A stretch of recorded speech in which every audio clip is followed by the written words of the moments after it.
Hey kitties, it's me Brie again, and today I want to talk about hair loss.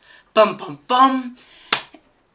Surprisingly enough, hair loss seems to be the biggest fear among bariatric patients. It's not dying on the table, it's not getting an infection, it's not never being able to eat food again.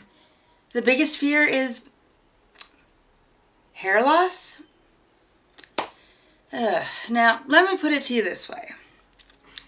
The sea witch comes to your door tomorrow, and she says to you, "Listen, darling, I will grant you your greatest desire, your heart's one true wish. I will give you the body of your dreams, but you've got to pay a price. All I want from you is your hair." You wouldn't do it? I mean, if you want to cross a bridge, my sweet, you've got to pay the toll. I'd do it. Pass me a lady pick right now. Let's get this show on the road. I'll shave the sucker. And people say to me, "But what if your hair is your one true beauty? What if your hair is the thing you're most proud of?" Are you Joe March? Come on, are you saving your hair to sell for $25 later in the book for the good of Marmee and the little women? Because let me remind you that Jo, our sweet Jo, she cries once in that book over the loss of her beloved hair. One time. This is the late 1800s. Short hair was not popular for women. It was a no-no. You didn't do it. But she cries one time because other things happen. Marmee comes home. Amy steals her boyfriend. Beth dies. Other things are happening. So be strong, like Jo. Now, I guess I might be biased. I gotta be honest. Because I live in Florida. And it doesn't matter what you do with your hair in the morning. You can use all the Aquanet you want, curling iron, straighteners. At the end of the day, you're going to have been trapped in the humidity, probably caught in the rain. Maybe you went to the pool or the beach. Your hair's going to look like this. So here in Florida, we have other values. And to illustrate this, back in 2018, I was going through a pretty rough time.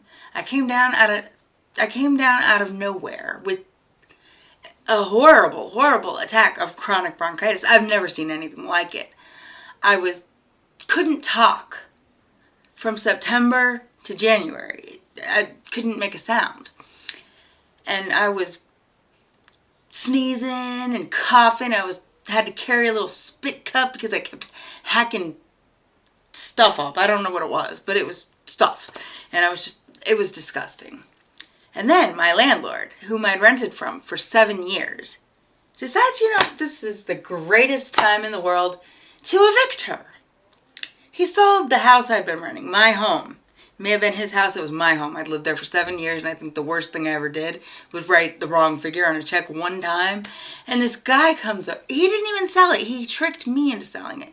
And this guy comes in with the hair. You want to talk about hair? This was freaking hair, like a muffin. It was, maybe he was trying to look like Elvis or Fonzie. It was kind of a cross between the two. And he says to me, I'm not trying to mess up your life or kick you out. I'm just buying up properties. It was a lie. Because I showed him everything. Then his mom came over. I showed her. And freaking Muffin Head is lying to me this whole time. And my landlord called, gave me a 30-day notice. That was doable. But when I got home that day, there was a 15-day notice on my door. I couldn't do 15 days. I had stuff, and I was sick. I couldn't do 15 days. So he didn't go about this well at all. He starts threatening me and threatening my family and text messages. And about this time, my hair started falling out. And I don't know if it was the bronchitis or just stress from being attacked by Buttlord and freaking Muffin Head. But it was bad.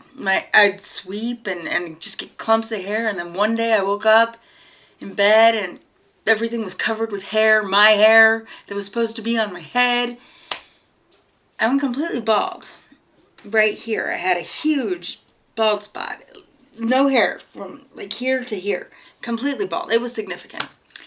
I could hide it with a side part, but if I tried to wear a ponytail, looked like a 70-year-old bus driver with a bad comb over, it was not good. But my point is, worse things were happening.